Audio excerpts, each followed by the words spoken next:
السلام عليكم واهلا بيكم في قضيه جديده. لو اول مره تشوفني انا ميرنا، بنزل قصص واقعيه ومواضيع مثيره للاهتمام، فلو انت بتحب المحتوى ده اشترك وفعل زر الجرس عشان يوصلك كل جديد. قضيتنا النهارده غريبه شويه في كل حاجه، دوافعها غريبه، الطريقه اللي اتحلت بيها غريبه، كمان كان ليها يد كبير جدا في انتشار الطب الشرعي عموما، وانه يبقى حاجه اساسيه في حل القضايا بتاعتنا. وخلونا ندخل في تفاصيل القضية على طول. أحداث قضيتنا النهاردة بتدور في لوس أنجلوس في الولايات المتحدة الأمريكية، وبطل قصتنا النهاردة هي بنت كان اسمها كارلا براون. كارلا كانت عايشة وقتها في لوس أنجلوس، كان عندها 22 سنة. هي اتولدت تحديدا يوم 28/2 سنة 1958. كارلا كانت بنت لطيفة ومحبوبة، وكانت الطفلة الوحيدة لأهلها. أهلها مع الأسف كان في مشاكل في زواجهم، فاضطروا إن هم ينقلوا من ولاية تانية خالص، يهربوا عموما باباها ومامتها مع بعض ويروحوا يعيشوا في لوس أنجلوس. ليه بقى؟ محدش يعرف، مفيش أي تفاصيل عن سبب هروبهم، بس هو واضح إن أهلهم ما كانوش راضيين عموما بجوازهم، لأن من بعد ما نقلوا ما بقاش عندهم لا أهل لا أقارب لا معارف لا أي حد، بقوا معيشين هما وبنتهم كارلا فقط لا غير، ما يعرفوش اي حد لا في المكان الجديد ولا بيتواصلوا مع حد قديم. وهنا في الوقت ده صبوا كل اهتمامهم على كارلا. كارلا كانت بالنسبة لهم يعني الحاجة الوحيدة اللي طلعوا بيها من الدنيا. فكارلا هنا بدأوا يعلموها أفضل تعليم. كارلا في المدرسة الثانوية كانت مجتهدة جدا، كانت في فريق المشجعات، كانت بتحب إن هي تعمل نشاطات كتير غير يعني الدراسة. كمان دخلت الجامعة وبدأت تاخد دروس في الجامعة. وفي الوقت ده كارلا كانت جميلة جدا، لدرجة ان البنت اولا كانت مشهورة، الكل كان يعرفها في المكان اللي هم فيه، الكل كان بيحبها سواء البنات او سواء الاولاد. كان في اولاد كتير جدا حلم حياتهم ان هم يرتبطوا بكارلا براون. بس كارلا في آخر سنة ليها في الجامعة اتعرفت على صديق ليها اسمه مارك، وهنا اتكونت صداقة ما بينهم، والصداقة اتحولت لقصة حب وبدأوا يتواعدوا مع بعض، وعلاقتهم كانت جميلة، كانوا بيحبوا بعض. وكارلا كانت مبسوطة جدا بعلاقتها الجديدة دي، لأن هي تقريبا ما كانش ليها علاقات أو كان ليها علاقات سريعة بتخلص بسرعة جدا، إنما هي ارتبطت بمارك لفترة طويلة.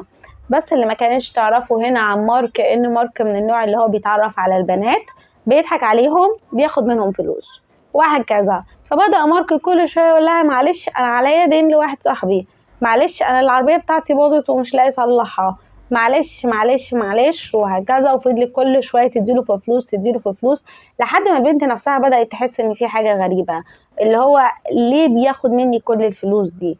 المفروض ان هو كمان خريج جامعة، والمفروض ان هو كمان يشتغل، ليه بياخد كل الفلوس دي مني؟ فهنا واجهت مارك بالموضوع ده.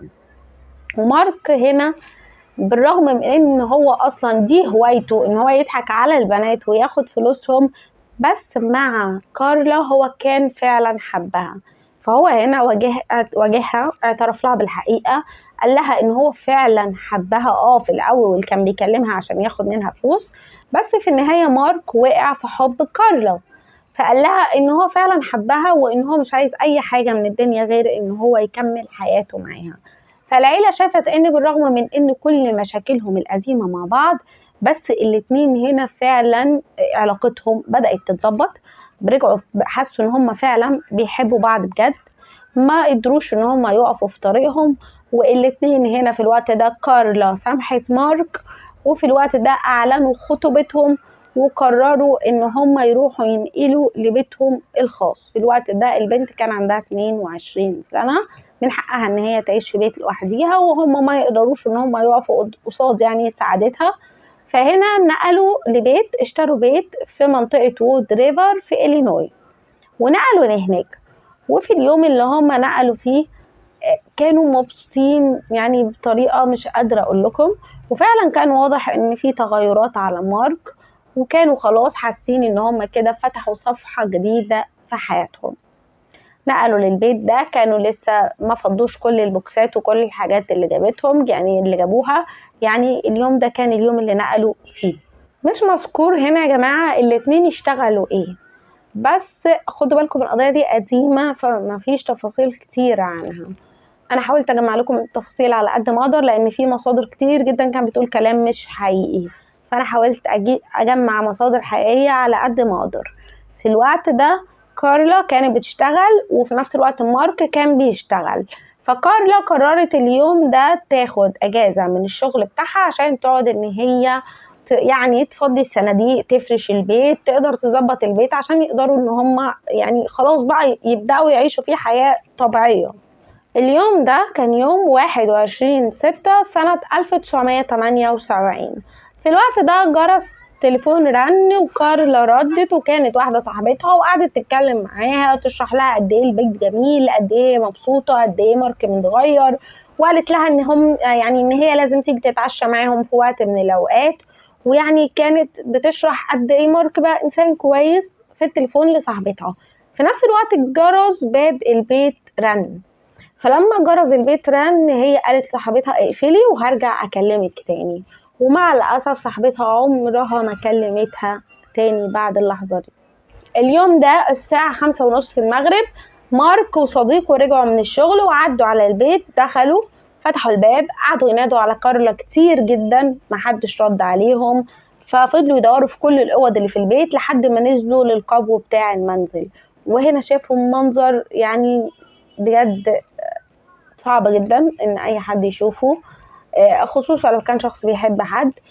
مارك شاف كارلا وهي راسها محطوطة في برميل مية كبير، ولابسة سويت شيرت، وايديها مربوطة حوالين ظهرها بسلك كهرباء، وكان واضح جدا ان كارلا اليوم ده تم الاعتداء عليها جسديا.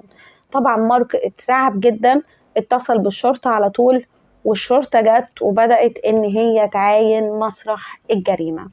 الشرطة اول ما دخلت خدت بالها من كام حاجة كده غريبة. اول حاجة ان السلك اللي كان، يعني دلوقتي احنا في نظرية ان في اعتداء جسدي تم، فدلوقتي كمان في اثار مقاومة على جسم كارلا، فهم هنا لقوا حاجات غريبة. اول حاجة السلك اللي كانت ايديها الاتنين، هو قربت ايديها الاتنين ورا ظهرها، فالسلك ده ما كانش مربوط كويس لدرجة ان هو لو حاول ان هو يعني يعتدي عليها هتقدر بسهولة جدا تفك نفسها وتدافع عن نفسها. فدي كانت حاجة غريبة جدا خصوصا في وجود آثار للمقاومة. كمان اكتشفوا حاجة تانية، لقوا ان حوالين رقبتها في شرابين رجالي، الشرابين دول يعني فردة غير الفردة، بس الاتنين مربوطين مع بعض بطريقة دقيقة جدا، ومفيش واحد متسربع بيعمل جريمة زي دي هيربط شرابات بالدقة دي. فدي كانت تاني حاجة خلتهم مش فاهمين ايه اللي بيحصل هنا. كمان لقوا ان راسها اللي هو جوه البرميل طلعوها منه، قالوا ان هي كانت لابسة سويتشيرت او بلوفر، فهنا مارك قال لهم ان مستحيل كارلا تلبس حاجة زي كده في عز الصيف.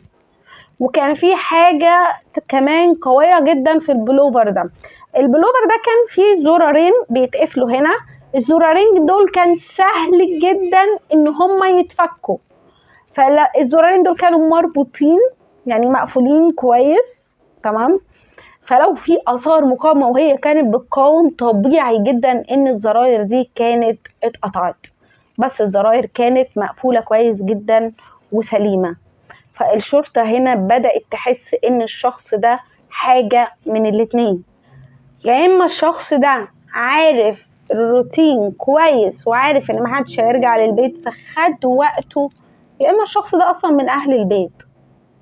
عموما الشرطة بدأت تكمل تاني، الشرطة اكتشفت ان الشرابين اللي زي ما قلت لكم الفردة والفردة، لقوا فردة منهم موجودة في دولاب مارك، ولقوا الفردة التانية تحت الكنبة. فراحوا هنا عند الكنبة لقوا ان الكنبة عليها دم كتير، تحت الكنبة في بركة من الدم، كمان الترابيزة بتاعة التلفزيون مرمية على الأرض بطريقة غريبة، وواضح جدا ان ده مسرح الجريمة، وان الجريمة تمت اصلا عند الكنبة وبعد كده اتنقلت لقبو المنزل. فالشرطة هنا ما بقتش فعلا، يعني بقت محتارة، ما بقتش عارفة تفكر هل مثلا هي ماتت هناك فهو نقلها للقبو وهي عايشة وكمل اللي هو عمله ده، ولا هل هي مثلا المقاومة بدأت هناك والمقاومة كملت في القبو. طب في مقاومة ليه؟ ما فيش أي حاجة تدل إن كان في مقاومة في الأدلة، هم مش عارفين. كمان هو هنا يعني الفاعل عمل حاجة غبية جدا. الفاعل تقريبا حاول ان هو ينظف الكنبة بمية ومعرفش، فراح جاب الكاتل او الكنكة اللي بيتعمل فيها القهوة او جهاز عمل القهوة ايا كان بتسموه ايه من المطبخ، وجابه وحط وكبه على الكنبة عشان يداري الدم بالقهوة. ولما وصلوا الكنبة كانت لسه مبلولة جدا. فيعني هم كده خلاص اقتنعوا ان فعلا بداية الضرب وبداية كل حاجة كانت عند الكنبة، وبعد كده اتنقلت لأوضة لقبو المنزل. الشرطة هنا كمان شافت ترتيب فظيع لمسرح الجريمة. مفيش حد بيرتكب جريمة، اللي بيرتكب جريمة بشعة زي دي بيهرب. محدش بيرتكب جريمة وبيقعد الوقت ده كله يرتب في مسرح الجريمة. فالشرطة هنا يا جماعة بدأت تشك في حاجتين.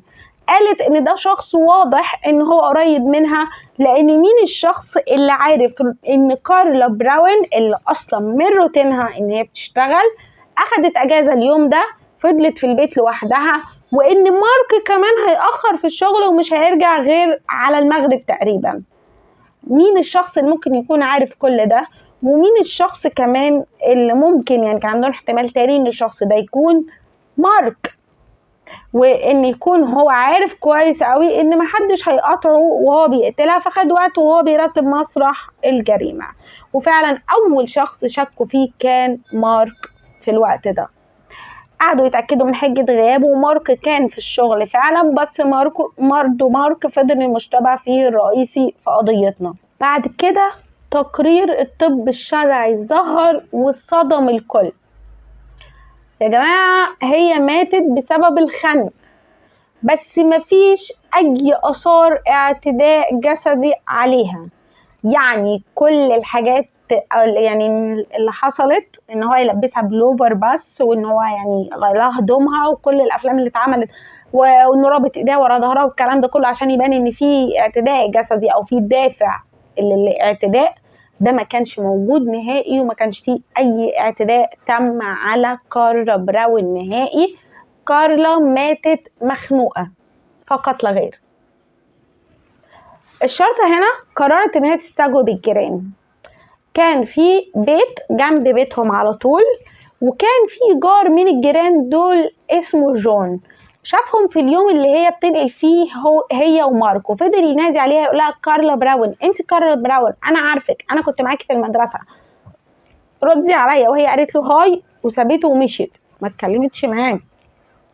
فالجارين دول كانوا قاعدين بره وقالوا ان هما كانوا عندهم حاجة غياب قوية جدا. والشرطة هنا كمان قالوا لهم انهم عادي ان هم يعملوا اختبار كشف الكذب، وراحوا عملوا اختبار كشف الكذب وطلع ان ملهمش اي علاقة بالقضية، والشرطة هنا شالتهم من تفكيرها نهائي. الشرطة هنا ما كانش في ايدها اي حاجة تعملها، فقررت ان هي تلجأ للFBI. وهنا راحوا لدكتور اسمه دوجلاس، وكانوا طالبين من دكتور دوجلاس ده ان هو يعمل بروفايل نفسي او تصور نفسي للشخص اللي ممكن يكون ارتكب جريمة كارلا براون. وده فعلا اللي دكتور دوجلاس عمله. وخلوا بالكم البروفايل ده غريب جدا، لان في النهاية تقريبا توقعات كتير من اللي هو هيتوقعها هتطلع حقيقية في اخر الجريمة لما نعرف مين الفاعل. تقريبا البروفايل كله هينطبق عليه. اول حاجه قال ان مسرح الجريمه ما كانش مترتب، فواضح ان الشخص ده ما كانش جاي اصلا عشان يقتلها، الشخص ده جه بس عشان ان هو مثلا يتكلم معاها يناقشها في حاجه، فحصل جدال ما بينهم او مشاده ما بينهم، وده اللي خلاه يقرر يقتلها في الوقت ده، وكان قتل لحظي. والشخص ده واضح ان هو ما ارتكبش اي جريمه قبل كده، دي كانت اول جريمه ليه. كمان قال ان هو عشان قعد الوقت الطويل ده كله في البيت بيرتب في مسرح الجريمة وبيرسم لهم مسرح جريمة مختلف عشان يعني يتوه الشرطة. قال انه معنى كده انه هو عارف روتينهم كويس جدا، وواضح ان هو ساكن قريب منهم جدا، ان ما كانش يعني في البيوت اللي جنبيهم على طول، هيبقى على الاقل في الحي نفسه. قال ان هو راجل ابيض البشره مش متزوج او عنده علاقات سابقه فيها مشاكل كتير، بينفصل ويرتبط كتير في اواخر العشرينات. وكمان قال ان هو متعلم، يعني درس اي حاجه سواء دخل مدرسه ثانويه او اي حاجه. وقال كمان ان هو يعني مش عايزه اقول اللفظ بس يعني قذر الهيئه، يعني مش نظيف، مش مهتم بمظهره عموما. كمان قال ان الشخص ده احتمال كبير جدا ان هو يقدر يعدي من اختبار كشف الكذب بنجاح. هو ما قالش خالص ايه السبب اللي يخليه مصدق ان الشخص ده يقدر يتخطى اختبار كشف الكذب، بس هو قال حاجة زي كده. كمان قال لهم ان احتمال كبير جدا ان عربيته يكون لونها احمر، وقال لهم موديل العربية. وسامحوني انا بصراحة ما بعرفش موديلات العربيات كتير، بس هو قال لهم موديل العربية اللي احتمال كبير الشخص ده كان راكبه ان لونها احمر، وبس كده. طبعا الشرطة كان معاهم بروفايل، وحسوا ان البروفايل ده بيتطابق تماما مع جار من الجيران، بس في نفس الوقت ما يقدروش يروحوا يتهموا شخص بجريمة بشعة زي دي بس عشان هم عملوا له بروفايل نفسي والكلام ده. دي حاجة ما كانتش مقبولة نهائي. هم كانوا عايزين أدلة قوية يقدروا يدينوه بيها. في محقق هنا كان اسمه دون. قضية كارلا لحد دلوقتي كان عدى عليها سنتين ومفيش أي دليل جديد ومفيش أي حل، بس المحقق دون ده كان مهتم جدا بالقضية وكان عايز يحلها بأي طريقة. وكان في حاجة مخلياه هو وأصحابه كلهم يعني مش عارفين يفهموها. الصور اللي خدوها في مسرح الجريمة كان في جرح على دقن وعلى رقبة كارلا، ومحدش عارف الجرح ده جه منين او ايه الحاجة اللي ممكن تكون سببت الجرح ده. والموضوع ده كان قلقهم جدا وكانوا عايزين يعرفوا، يعني كانوا شايفين انهم ممكن لو عرفوا هيقدروا يحلوا القضية دي. فهنا دون عمل ايه بقى؟ هنا دون قرر ان هو يبعت الصور دي لدكتور في الجامعة، والدكتور ده كان اسمه هامر كامبل. فدكتور هامر كامبل ده خد الصور دي وكبرها بطريقه معينه، حطها تحت الميكروسكوب وكبرها بتقنيه معينه. طبعا دلوقتي التقنيات اتطورت عن كده، بس زمان كانوا لسه في البدايه. بس التقنيه اللي عنده قدر ان هو يكبر الصوره زياده عن اللزوم ويعمل حاجه زي 3 دايمنشال، يعني يجيب الصوره من الثلاث جهات. وقدر ان هو يعني يدي لنفسه تصور عن الحاجة اللي ممكن تكون اتضربت بيها كارلا في الوقت ده وتكون سببت وفاتها بالطريقة دي. وهنا شك ان احتمال كبير جدا ان هي تكون رجل ترابيزة التلفزيون او ترابيزة التلفزيون عموما. وفعلا بعت لدون وقال له ان احتمال كبير جدا ان هي تكون اتضربت بترابيزة التلفزيون. وهنا دون اتصدم لان فعلا كان في ترابيزة تلفزيون مرمية قصاد الكنبة، وكلهم عدوا من عليها وكلهم شافوها في مسرح الجريمة، بس عمر ما حد فيهم فكر ان ممكن تكون دي السلاح اللي كارلا اتضربت بيه على راسها في الوقت ده. بعد فترة هامر قال لدون بيقول له بالنسبة للعضة، فدون بيقول له عضة ايه؟ قال له انا لما كبرت الصور كان في اثار عضة واضحة جدا على رقبتها، بين رقبتها وكتفها في المنطقة دي، والاثار دي كانت واضحة جدا والاسنان كمان واضحة جدا. فهنا دون اتصدم، هو عمره ما عرف خالص ان في اثار عضة في جسم كارلا، وفرح جدا لان الدكتور هامر قال له ان العضة واضحة جدا. هنا دون قال ان كانت بالنسبة له العضة دي افضل من 5 شهود عيان، لان العضة دي زيها زي بصمة الاصابع بالظبط. شهود العيان ممكن تخطئ بس بصمة الاصابع ما بتكدبش. وكمان السنان، الفك اسنانك عموما ليه بصمة، والبصمة دي برضو بتكون فريدة من نوعها زي بصمة الاصابع بالظبط. ويقدر ان هو يقارنها ويعرف مين الفاعل الحقيقي اللي ارتكب الجريمة دي في كارلا براون. دلوقتي كل اللي هم محتاجينه مشتبهين فيهم، عايز مشتبه فيه عشان يقارن العضة دي بيه. فرجعوا هنا تاني لمارك ولجيران كارلا. في الوقت ده مارك زي ما قلت لكم يا جماعه حجه غابه كانت قويه جدا، ويعني هم كانوا شاكين فيه، او بمعنى اصح كانوا عايزين يستبعدوه لان الكل كان شاكك فيه، انما الشرطه كانت شاكه اكتر في الجيران. فالشرطه هنا رجعوا للجارين دول تاني، بداوا يتاكدوا من حجج غيابهم، خصوصا ان الاثنين دول كانوا مناسبين جدا للبروفايل اللي عملوه يعني الاف بي اي. فهنا اكتشفوا ان واحد منهم واللي كان اسمه جون برانتي. جون يا جماعه كان داير في كل حته يتكلم مع كل اصحابه، يحكي تفاصيل الجريمه. بيقول لهم ايه بقى؟ ان هو اليوم ده كان موجود. معنى كده ان هو بينفي لما يقولوا ان هو كان موجود يبقى حجه غيابه ان هو كان في مكان تاني دي هو بيكنسلها. دلوقتي قال ان هو كان موجود واليوم ده اتسرب ودخل للبيت وبص من فوق كتف محقق من المحققين، وشافها وهي على الارض، وشاف راسها وهي على البرميل، وشاف ان في عضه في رقبتها، وشافهم وهم بيخرجوا الجثه. وطبعا المعلومات دي اولا الشرطه كانت واثقه 100% ان من ساعه ما اكتشفوا الجثه مفيش اي شخص دخل البيت نهائي، واللي اكتشف الجثة مارك وصديقه مش جون خالص. دي حاجة. الحاجة التانية الشرطة كانت واثقة ان مفيش اي مخلوق دخل البيت وهم موجودين.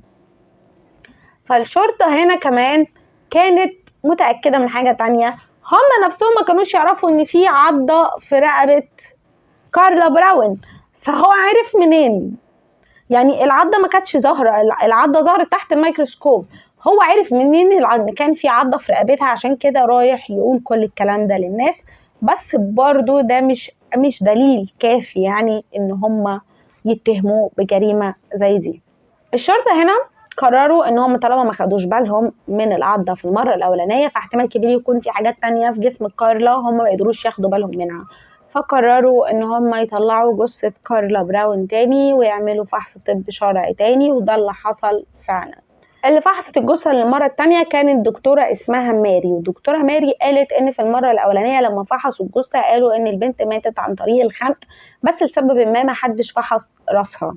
فهي قالت ان الجمجمة كان فيها زي كدمات وكان فيها كمان زي كسر، وان واضح ان البنت اتضربت بحاجة تقيلة على راسها، والحاجة دي افقدتها الوعي. ولما اتحطت في البرميل البنت كانت لسه عايشة، لان كان في رغاوي طالعة من بقها، وهي يعني معنى كده ان في ميه دخلت للرئتين، بس مش كميه كافيه لدرجه ان احنا نقول ان هي ماتت غرقانه.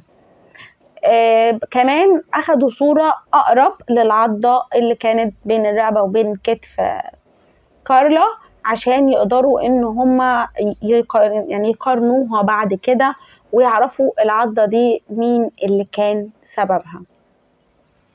هنا بقى خدوا صور وبعتوها لمركز التحقيق الجنائي في نيويورك.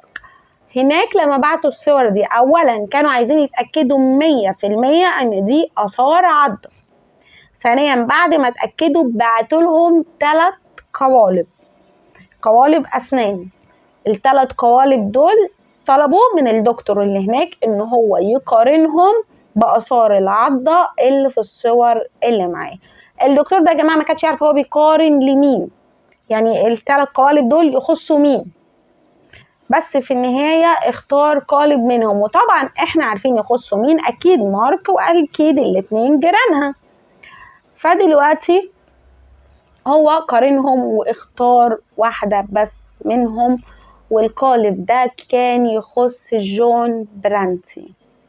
وهنا كل حاجه اتضحت. اولا جون كان مناسب جدا للبروفايل النفسي اللي هم عملوه. جون ما كانش متزوج، كان عنده مشاكل قبل كده مع النساء، كمان شكله ما كانش مهندم او ما كانش نظيف عموما، كمان كان عنده عربية حمراء ونفس الموديل اللي الدكتور قال عليه واللي انا مش عارفة هو توقعه ازاي. كمان كان في اواخر العشرينات ودرس في مدرسة للفنون قبل كده. كمان هو حاول كذا مرة ان هو يتكلم معاها ويقول لها ان هو عارفها في المدرسة قبل كده. ده غير ان هو كان مش ساكن جنبيهم، هو كان ساكن يعني في نفس الحي بس بعيد عنهم. بس كان بيجي يوميا يقعد مع صاحبه اللي بيته في وش بيتهم على طول ويراقبهم، وعرف روتينهم كله. كان عارف بيدخلوا امتى وبيمشوا امتى، عارف ان هي اليوم ده ما خرجتش للشغل وان زوجها راح للشغل، عرف كل حاجه. فكل حاجه بدات تتضح شويه بشويه. كمان قدر يعدي من اختبار كشف الكذب، زي ما دكتور دوجلاس قال ان احتمال كبير ان الشخص ده يكون قادر انه يتخطى اختبار كشف الكذب. فكده بقى معاهم كميه ادله كبيره، وهو ما يقدرش ينكر الادله اللي كانت معاهم دي. بالنسبة لتصور المحققين عن اللي حصل، المحققين قالوا ان ماركو خرج اليوم ده للشغل، وان هنا في الوقت ده هي كانت بتتكلم في التليفون وجون خبط عليها. لما خبط عليها فتحت له، قال لها ممكن اساعدك في ان انت يعني تفضي الصناديق وكده. هي ما رضيتش وطردته وقالت له يطلع بره. فهو ما قبلش حاجه زي كده وضربها. وبدا الاول ضربها على الكنبه وكده، وبعد كده اخدها وداها. هو ما كانش عايز يعتدي عليها نهائيا، هو اخدها وداها للاوضه وحط راسها، ضربها الاول على راسها، فكر ان هي اساسا ماتت، وبعد كده حط راسها في البرميل وغير لها هدومها، وفي نفس الوقت ربط ايديها ورا ظهرها، وجاب الشرابات دي من البيت وربطهم ورمى كل شراب في مكانه عشان يبان ان مارك هو اللي عمل ده كله، ويبان ان هو كان اعتداء جسدي ويعني خناقه عاديه يعني بينها وبين جوزها عموما يعني. كمان حاول ان هو يشيل الدم بميه، ما قدرش، فراح جاب البن وكبه على السوفا. كمان كان في قطرات دم على الارض، برضو كب فوقيها بن عشان يبان ان اللي مكبوب ده بن مش دم يعني بس. وبعد كده اخد بعضه بمنتهى البساطه وخرج بره البيت وراح يعمل لنفسه حجه غياب. الهدوم اللي كارلا كانت لابساها اليوم ده محدش ابدا لقاها. كمان الزرار اللي كان مقفول في السويت شيرت اللي هو غلط ولبسه لها اليوم ده كان من اول الحاجات اللي خلت المحققين يشكوا ان الجريمه دي متفبركه ومسرح الجريمه ده مترتب، وكانت اكبر غلطه غلطها في القضيه دي. وفي شهر 7 سنة 1983 اتحكم على جون برانتي بأنه مذنب، وأنه اتحكم عليه بالسجن 75 سنة. وأخيرا بعد 5 سنين من قضية كارلا براون، أولا مارك قدر يعيش حياته من غير ما الكل يتهمه ان هو قتل مراته، لان الكل فعلا كان شاكك فيه بالرغم من مساوئه اللي كانت قبل كده. بس انا شفت ان هو اتعدل وكان كويس فعلا معاه وحبها بجد.